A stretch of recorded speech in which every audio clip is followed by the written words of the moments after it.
सासू माँ की नई सहेली।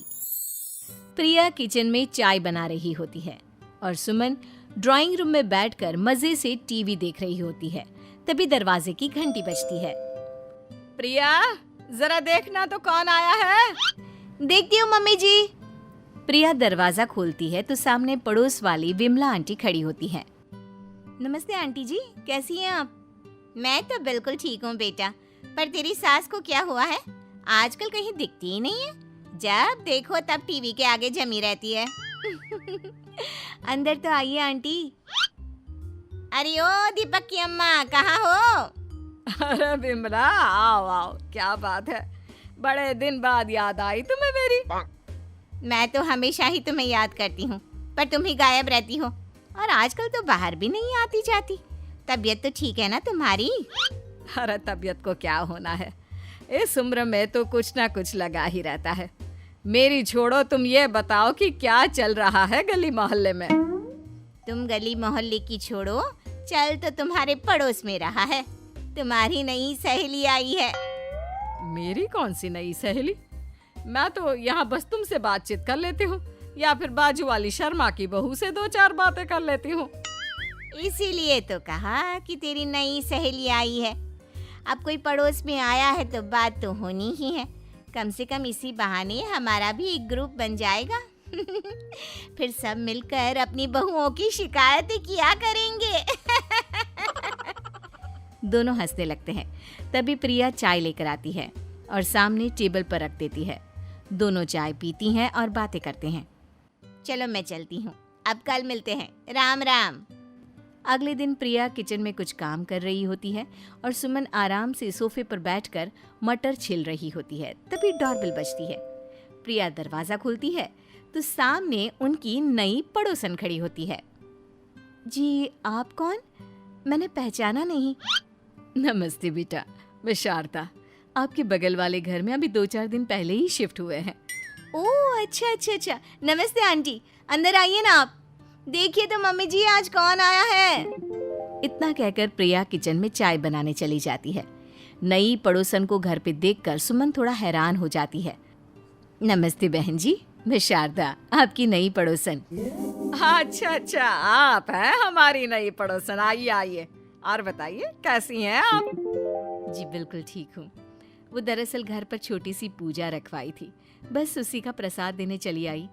सोचा इसी बहाने नए पड़ोसियों से भी मुलाकात हो जाएगी। ये तो बहुत अच्छा सोचा आपने। सुमन प्रिया को आवाज लगाती है। अरे ओ बहू, जरा चाय पानी का तो आके पूछ लो। ये आजकल की बहुएं भी ना, जब तक बोलो नहीं तब तक कुछ नहीं करेंगी। आई मम्मी जी। प्रिया चाय लेकर आती है। दोनों बैठकर चाय पीती हैं और खूब सारी बातें करती हैं। अच्छा बहन जी, अब मैं चलती हूँ, फिर मिलते हैं। अब तो आना जाना लगा ही रहेगा। शारदा के जाने के बाद प्रिया किचन से बाहर आती है। क्या बात है मम्मी जी, आप दोनों को देखकर तो लगा ही नहीं कि पहली बार मिल रही हो। आप दोनों तो बिल्कुल बिछड़ी हुई सहेलियों की तरह बातें कर रही थी। अरे जब दो औरतें मिल जाती है ना, तो बातें अपने आप ही निकल आती है। अब तू अपने काम पर ध्यान दे, बातों पे नहीं। ऐसे ही कुछ दिन बीत जाते हैं। अब सुमन और शारदा अच्छी सहेलियां बन गई होती हैं। दोनों एक साथ मंदिर जाती, मार्केट जाती और कभी कभी तो विमला भी इनके साथ मिलकर खूब हंसी ठिठोली करती। एक शाम तीनों बैठकर सुमन के घर पर चाय पी रही होती हैं कि तभी बहुत तेज बारिश शुरू हो जाती है। सुमन जोर से प्रिया को आवाज लगाती है। प्रिया, ओ प्रिया, देख कितनी तेज बारिश हो रही है। जाके छत से सारे कपड़े ले आ, नहीं तो सब भीग जाएंगे। सुमन 2 बार आवाज लगाती है लेकिन प्रिया का कोई जवाब नहीं आता। शायद प्रिया कुछ काम कर रही है, इसीलिए कुछ जवाब नहीं दे रही। अरे काहे का काम, आराम फरमा रही होगी महारानी। तभी प्रिया बीमार हालत में अपने कमरे से बाहर निकलती है। हाँ मम्मी जी, क्या हुआ? मेरी तबीयत थोड़ी ठीक नहीं है ना, इसलिए आग लग गई। अरे सारे कपड़े भीग गए और तुझे सोने से फुर्सत नहीं है। सबके सामने सुमन के मुंह से ऐसी बातें सुनकर प्रिया उदास हो जाती है और छत से कपड़े उतारने चली जाती है। सुमन, ये क्या बात हुई? प्रिया ने बताया ना कि उसकी तबीयत ठीक नहीं, इसलिए उसकी आंख लग गई। तुम भी ना खामखा उसे सबके सामने सुना दिया। अरे आप नहीं जानती शारदा जी, कुछ बहुएं ना बहुत आलसी होती है, घर का एक काम नहीं करना चाहती। ऐसा नहीं है सुमन, तुम्हारी बहू तो बहुत प्यारी है, तुम्हारी सारी बात भी तो मानती है। हाँ सुमन, तुम प्रिया के बारे में ऐसा क्यों सोचती हो? मेरी भी दो बहुएं हैं, लेकिन मैं उन्हें अपनी बेटियों की तरह रखती हूँ। आखिर वो भी तो किसी की बेटियां ही है ना। और अगर तुम ऐसा ही व्यवहार करोगी तो एक दिन प्रिया भी तुम्हारे साथ ऐसा ही बर्ताव करेगी। शारदा और विमला की बातें सुनकर सुमन की तो बोलती बंद हो जाती है। वहीं प्रिया भी बाहर से सारी बातें सुन रही होती है। अरे मैं कोई उसकी दुश्मन थोड़ी ना हूँ, मैं भी उसकी माँ हूँ, लेकिन कभी कभी सास बनना पड़ता है, नहीं तो बहुएं हाथ से निकल जाती है। देखो सुमन, ये सब सोच का फर्क है। अगर तुम ये सोचोगी तो कभी प्रिया को अपनी बेटी नहीं बना पाओगी। इतना कहकर शारदा और विमला वहां से चली जाती हैं और सुमन अकेले बैठकर उनकी बातें सोचने लगती है। अगले दिन प्रिया और दीपक अपने कमरे में बैठकर बात कर रहे होते हैं और सुमन उनके कमरे के बाहर कुछ काम कर रही होती है और उन दोनों की बातें सुन लेती है। दीपक, तुम्हें पता है हमारे पड़ोस में जो शारदा आंटी है ना, बहुत अच्छी हैं। अच्छा, ऐसा क्या हो गया जो तुम्हें वो इतनी अच्छी लगने लग गई? कुछ खास नहीं, बस कल जब मम्मी जी मुझे सबके सामने सुना रही थी तो शारदा आंटी ने मेरा साथ दिया। मैं तो सच में हैरान ही रह गई थी जब उन्होंने मम्मी जी को मुझसे ऐसा बर्ताव करने के लिए मना किया। अच्छा, फिर क्या हुआ? होना क्या था, शारदा आंटी तो मम्मी जी को समझा ही रही थी कि बहू को भी बेटी की तरह ही रखना चाहिए, लेकिन मम्मी जी तो मम्मी जी है ना, उन्हें तो मुझ में हमेशा कमी ही दिखती है।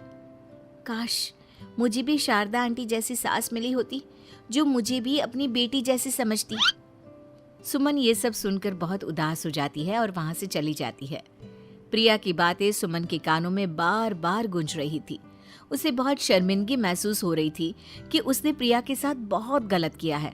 अगले दिन सुमन शारदा और विमला को बुलाती है। क्या बात है सुमन, आज तूने ऐसे अचानक क्यों बुलाया? सब ठीक तो है ना?